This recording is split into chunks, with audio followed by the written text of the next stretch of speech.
इस बीजेपी को हम हरा के रखेंगे। क्या बना?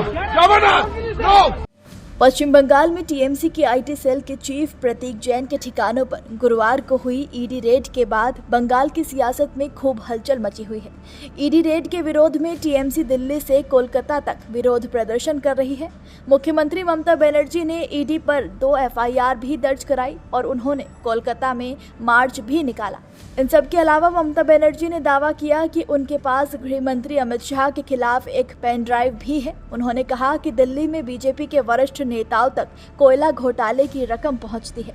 मेरे पास इसके सबूत हैं। जरूरत पड़ी तो मैं इन्हें जनता के सामने पेश कर सकती हूं। दरअसल बीते शुक्रवार बंगाल की सड़कों पर हजारों की संख्या में लोग एकजुट हुए और ममता बनर्जी के साथ मिलकर सभी ने पैदल मार्च निकाला। पार्टी के वरिष्ठ नेताओं, मंत्रियों, सांसदों, विधायकों और बड़ी संख्या में समर्थकों के साथ बनर्जी ने 8B बस स्टैंड क्षेत्र से मार्च शुरू किया। इस दौरान उन्होंने बीजेपी के नेतृत्व वाली केंद्र सरकार के खिलाफ नारे लगाए और उस पर 2026 के विधानसभा चुनावों से पहले राजनीतिक प्रतिशोध के लिए केंद्रीय एजेंसियों का दुरुपयोग करने का आरोप लगाया।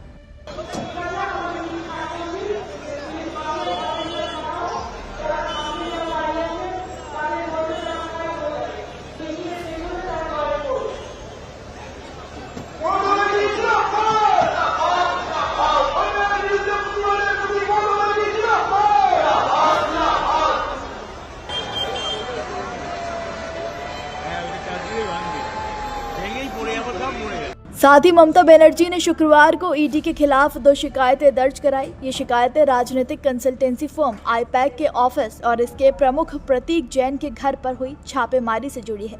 इन शिकायतों के आधार पर कोलकाता और बिधाननगर पुलिस ने एफआईआर दर्ज की और जांच शुरू कर दी। सीएम ममता बनर्जी ने कहा कि वो कल ईडी के कार्रवाई के दौरान मौके पर गई थी और इसमें उन्होंने कुछ भी गलत नहीं किया। आरोप लगाया गया कि छापेमारी के दौरान उनकी पार्टी का डेटा और रणनीति चुराने की कोशिश की गई। ममता ने कहा कि अगर कोई मुझ पर राजनीतिक हमला करता है तो मैं और मजबूत होकर वापस आती हूं। मुख्यमंत्री ने आरोप लगाया कि बीजेपी ने चुनाव आयोग की मदद से महाराष्ट्र में जनादेश चुरा लिया और अब वही तरीका बंगाल में अपनाना चाहती है। इस दौरान ममता बनर्जी ने दावा किया कि उनके पास गृह मंत्री अमित शाह के खिलाफ एक पेन ड्राइव भी मौजूद है। कोयला घोटाले का पैसा सुवेंदु अधिकारी ने इस्तेमाल किया और अमित शाह को भेजा। ये आरोप ममता बनर्जी ने लगाया। उन्होंने कहा कि मैं आमतौर पर प्रतिक्रिया नहीं देती, लेकिन अगर कोई मुझे छेड़ता है तो मैं छोड़ती नहीं हूँ। इससे पहले शुक्रवार सुबह टीएमसी पार्टी के 8 सांसदों ने दिल्ली में गृह मंत्रालय के बाहर प्रदर्शन किया। डेरेक ओब्रायन, महुआ मोइत्रा, कीर्ति आजाद नारेबाजी करते हुए नजर आए। इस दौरान धक्का मुक्की हुई, कुछ सांसद गिर भी गए। पुलिस ने सांसदों को सुबह 10 बजे हिरासत में लिया और दोपहर 12 बजे छोड़ा।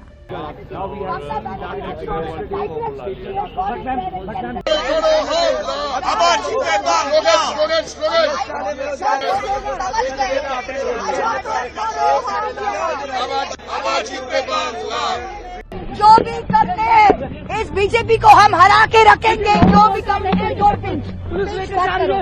क्या बना?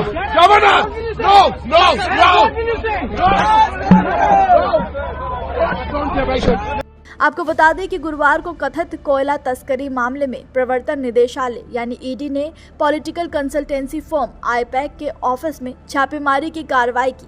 आईपैक के डायरेक्टर प्रतीक जैन के घर पर भी ईडी ने रेड मारी। प्रतीक जैन ही ममता बनर्जी के लिए पॉलिटिकल स्ट्रैटेजी तैयार किया करते हैं, इसलिए जब सीएम ममता को छापे की सूचना मिली तो वो पुलिस अफसरों के साथ सीधे प्रतीक के घर पर पहुंच गई।